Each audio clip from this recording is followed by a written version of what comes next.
Assalamualaikum. My name is Nur Shashaliana binti Rusmizan. I want to present about Tunku Abdul Rahman during his premiership. Tunku Abdul Rahman Putra Al-Haj was born on February 8, 1903 in Alustar, Kedah. He was the 24th ruler of Kedah and the 7th son of Sultan Abdul Hamid Halim Shah. Tunku went to the Sekolah Melayu Alustar for his early education. After that, he was sent to the Sekolah Depsuzin in Bangkok. Then, in 1916, he went to Malay schools to keep learning before going to the Penang Free School in Penang. Tunku got a scholarship from the Kedah state government to study at St. Catherine's College, University of Cambridge, England. He has a Bachelor of Arts in History. Tunku went back to his native country, but his brother asked him to go back to England to study law at the Inner Temple. Tunku, on the other hand, wasn't interested. Tunku was a cadet in the office of the legal advisor in Alustar when he joined the Kedah Civil Service. Later, as a district officer at Kuala Muda, Padang Terap, Langkawi and Kulim in Kedah. Tunku went to England in 1938 to study law at the Inner Temple, but he could not finish because World War II broke out. Tunku came up with the idea for the Gagasan Malaysia in May of 1961. This plan included Malaysia, Singapore, Sarawak and North Borneo. On September 16, 1963, all of these countries except Brunei agreed to come together to form Malaysia. People say that Tunku was able to get the country close to being independent. He didn't fight for his freedom, instead he talked it over with others. Tunku is the first Prime Minister, and when Tunku became the most powerful person in the countries, he made sure the country was always doing well and that Malaysians were no longer under colonial rule. After the racial riots on May 13, 1969, Tunku decided to leave his job. The country's most important achievement was starting the Federated States of Malaysia in 1963. He is known as the father of independence and the father of Malaysia. My name is Nopar Hanis and I'm going to explain about the role of Tunku Abdul Rahman played in securing our independence and bringing about the formation of Malaysia. Tunku Abdul Rahman is the father of independence because of his effort in bringing Tanah Melayu to independence. He played his roles by leading a delegation in London to discuss the issue of independence.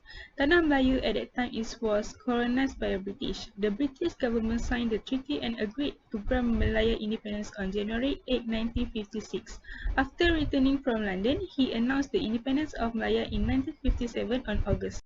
The formation of Malaysian Federation was formed on September 1963. This is because the formation of Malaysia will result in the union of countries close to Malaya, namely Singapore, North Borneo, Sabah, Sarawak and Brunei.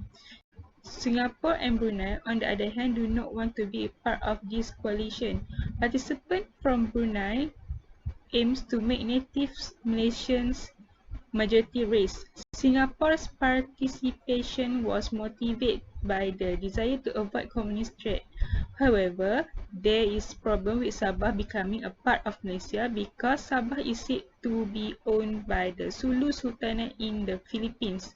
Following the threat from Indonesia, which reject the establishment of Malaysia due to the proposal to merge with all of Malaya, Sabah and Sarawak. In June 1948, a state emergency was declared in the British territory of Malayan. The Malayan National Liberty Army (MNLA) is a military group of the Malaysian Communist Party.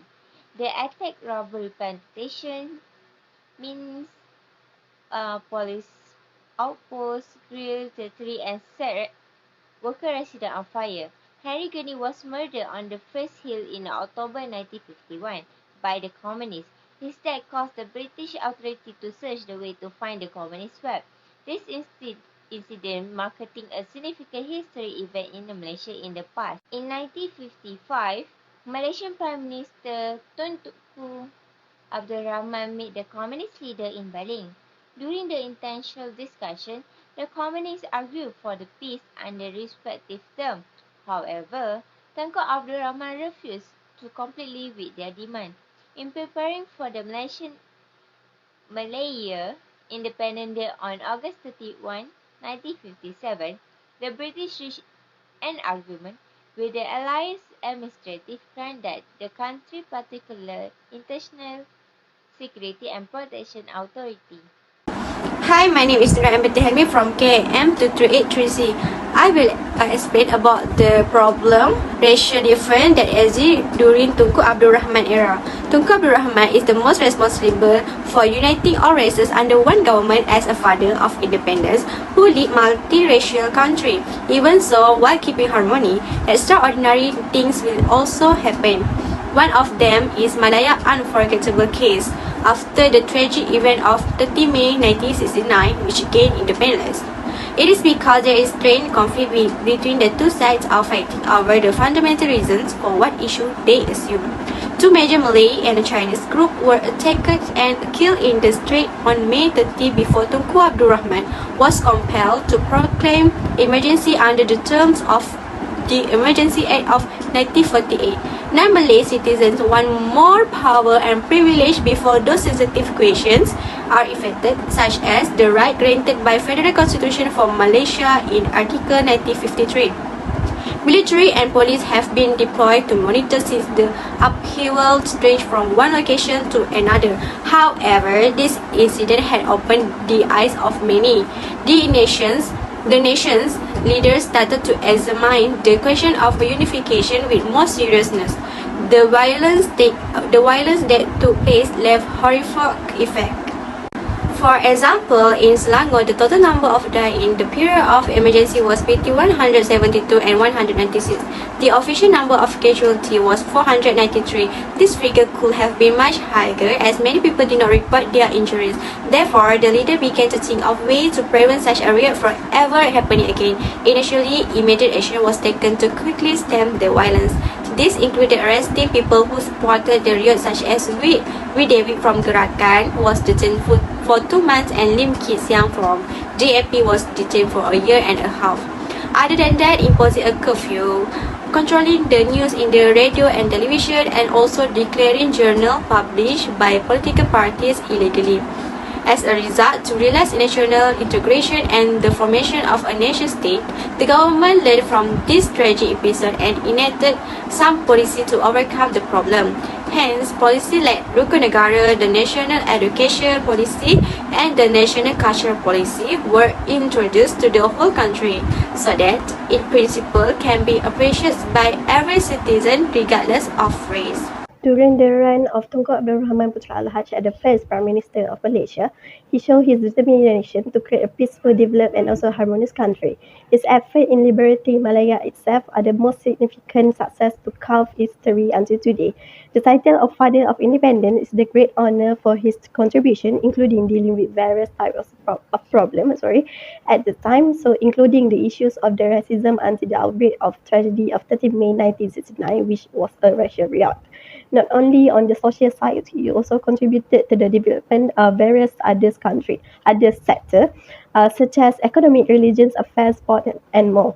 So, relation between Malaysia and also several other various foreign countries were also fought through several involvement by Tunku Abdul Rahman, such as becoming the first president of RICEP by delegating at the conference of Islamic countries and also receiving award from several foreign countries such as London and also Saudi Arabia.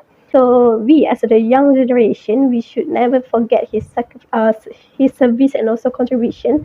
Without his struggling, we might still in the clutch of the colonists, and also Malaysia may not be on the world map.